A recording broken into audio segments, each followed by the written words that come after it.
Hey guys, so tonight's video is going to be on punishes and outs. So what are outs?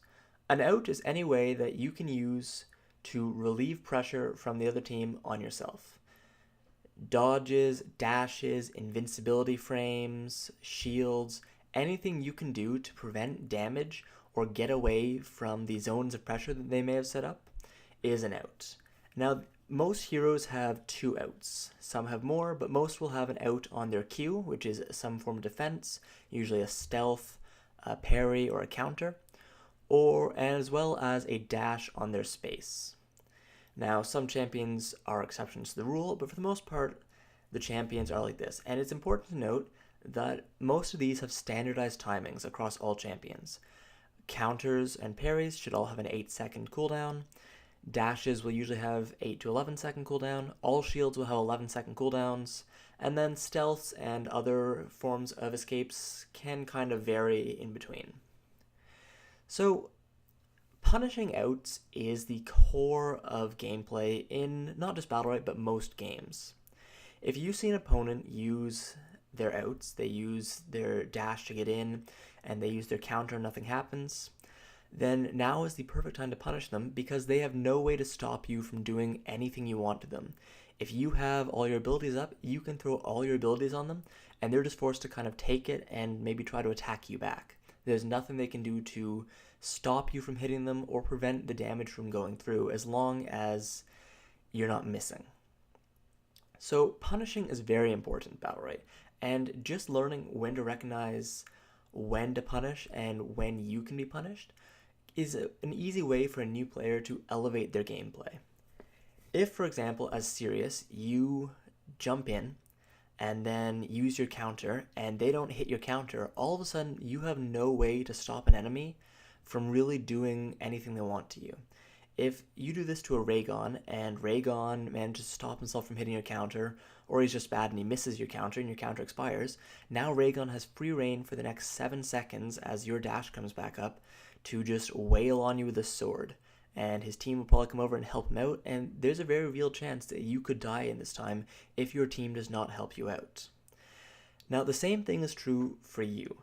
If you like to dash in and then use your counters or parries or whatever you have to relieve pressure from yourself, if they turn to focus you, then this can be very predictable. If, as a Raygon, you like to use Heavenly Strike, the space, to jump in on your opponents to deal decent damage, and then hit them a few times before using parry to back out, all an opponent has to do is figure out a way to stun or get you out of parry, and you will be very easy to punish for the next 7 to 8 seconds because you won't have anything to prevent them from hitting you. You won't have your space back up to jump out for quite a while, another 7, 8, maybe 9 seconds, depending on how long the cooldown is. And all you really have is your right mouse button, which is a fairly short dash and won't really get you out, or maybe your R or your F abilities. So learning to not use your outs too aggressively if the opponents have everything up is very important. On the other hand, if your outs are good damage, such as Raygon's Heavenly Strike, and the opponent has used their outs, using your outs onto them if their team isn't around to help them out can help secure a kill, so it is up to your own judgment. So I've got a few clips here that really illustrate how recognizing when an opponent has used their outs and it's time to punish can turn the tides of the fight in your favor and net your team the win even when things aren't going so great. So you can see with this clip that we start the round fairly normally. Ashka goes in, Sirius gets stunned by Jade, and I look for my own snipe on the enemy Ashka. Landing it, I go in to get a few more shots. However, Jade starts to line up another snipe on me, so I use one of my outs to avoid it and give her a little bit of damage. Seeing Sirius use his counter and not have it go off, I proceed to get a bit of damage on to punish him. However, as soon as he uses his movement ability, he has nothing left as his counter is already down, and I'm able to kill him with the punish. Later on in the same game, we get an even better punish.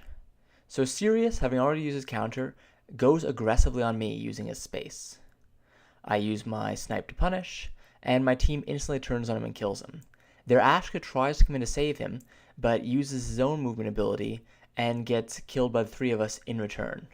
So we get 2 for nothing. Then it's simply a matter of us going in on Jade, not being overly aggressive, and just closing the game out from here. Fairly easy. Now, something important to note is that you do not have to use punishes just reactively. It is possible to force your enemy to use their outs and punish them for that. In this clip, you can see Jade was channeling a snipe when our Blossom threw her stun at her. Jade panics and uses her space towards us, and Blossom instantly uses her ultimate to punish Jade, as Jade only has a stealth left, and stealth cannot stop Blossom's ultimate, as you see here when I use my space to aggressively go on their Blossom. I use my stealth, but she still hits me with 2 of them, so I back out, secure the orb for health, and then we go back in to secure the Calm Blossom. So here our Blossom played it perfectly. As soon as Jade uses Snipe, she's locked into the animation, and she's locked into the firing zone, unless she cancels the Snipe. As soon as our Blossom saw it, she threw her little stun orb at the Jade, and the Jade was forced to use one of her escapes to get out.